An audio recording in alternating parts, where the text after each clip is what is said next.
पढ़ाई में मन नहीं लगता, पढ़ा हुआ याद नहीं रहता, बार बार मन भटकता है, क्या करूं? ये वो मैसेज है जो हमें प्रतिदिन प्राप्त होते हैं। इस समस्या का सामना अक्सर तैयारी करने वाले छात्रों को करना पड़ता है। आज हम इस समस्या को समझने का प्रयास करते हैं और आशा है बहुत हद तक आपकी समस्याओं का समाधान आपको मिल जाएगी। तो सबसे पहले उन कारणों को देखते हैं जिनकी वजह से अक्सर पढ़ाई में मन नहीं लगता। जो सवाल स्टूडेंट बार बार हमसे पूछते रहते हैं।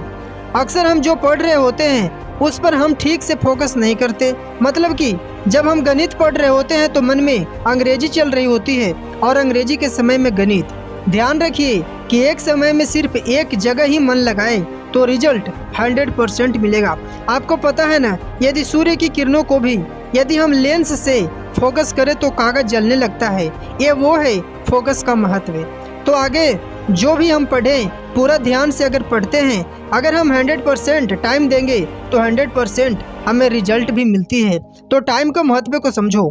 ध्यान दीजिए, यदि किसी विषय में हमारी पकड़ कमजोर हो, हमारा मन उस विषय को पढ़ने में नहीं लगता, हम उस विषय को पढ़ना चाहते हैं जिससे हमारी पकड़ हो, क्योंकि जिसमें पकड़ होती है वो हमें अच्छे समझ में आता है।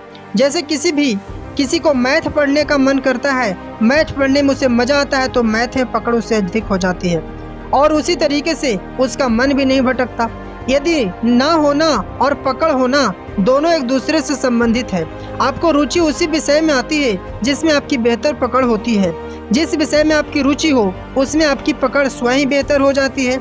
मेरा मानना है कि किसी भी विषय को बिना रुचि को 4 से 5 दिन लगातार नियम से पढ़ें। शुरू में हो सकता है आपको बहुत बोरियत फील हो, पर 4 से 5 दिन बाद आपको जैसे ही विषय में थोड़ी सी जानकारी बढ़ेगी आपको रुचि आना शुरू हो जाएगा और फिर जैसे जैसे जानकारी बढ़ेगी वैसे वैसे उस सब्जेक्ट में आपको और पढ़ने में भी बेहतरीन तरीके से मन लगने लगेगा। अक्सर हम ऐसा करते हैं कि हर अच्छी लगने वाली किताबों को खरीदते जाते हैं और इस तरह हमारे पास किताबों का ढेर लग जाता है। माना कि किताबें सबसे अच्छी मित्र होती हैं, परंतु ये भी मत भूलिए अधिक मित्र और अधिक किताबें आपके दुश्मन हैं। आखिर कैसे, क्यों? चलिए जानते हैं।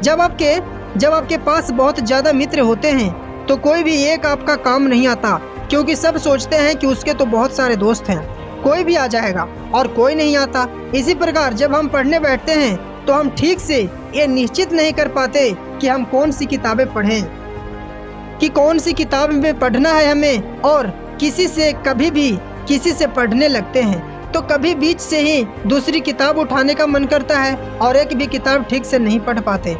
इससे बचने के लिए आप एक बार में एक निश्चित किताबें चुन लें तथा बाकी किताबों को उठा कर रख दें। फिर उन्हीं किताबों को पढ़ें तथा दूसरी किताबों के बारे में तभी सोचें जब आपकी पहली वाली जो पुस्तक है, पहली वाली जो किताब पढ़ रहे हैं वो पूरी हो जाए। आजकल के डिजिटल युग में हम हर समय मोबाइल फ़ोन, टैबलेट, लैपटॉप इत्यादि से घिरे रहते हैं। इन सब में भी खास तौर पर मोबाइल फ़ोन जो बहुत ध्यान भटकाने का काम करता है।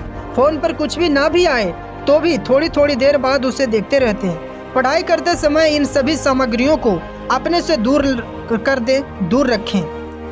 मेरा मानना ये भी है कि फ़ोन को पास से हटा ही दें तो आपका ध्यान पूरी तरीके से वहाँ पे जो भी स्टडी करेंगे आप फोकस करेंगे। और आखिरी लाइन में हम ये भी कहेंगे कि स्टूडेंट जितने ज़्यादा हो सके आप अपने आप पर फोकस करो, अपने ऊपर ध्यान रखो। अगर आपको पढ़ाई में मन नहीं लगता है तो इन सारे ट्रिक्स को अपनाएं और बेहतर रिजल्ट आपके कदम चूमेगी। तो आज के लिए इतना ही।